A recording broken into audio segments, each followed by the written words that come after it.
Mga kabahay, samahan nyo ako dito sa ating project sa multinational village sa Parañaque. So, check natin. Pwede ba? Okay. Then yung dito po, hating po namin ng dalawa.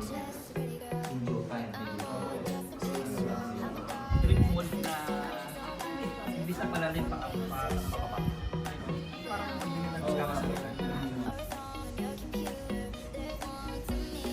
Ito yung project natin. So, modern yung design ng approach natin.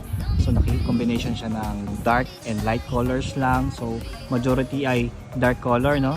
Area is 480 square meters.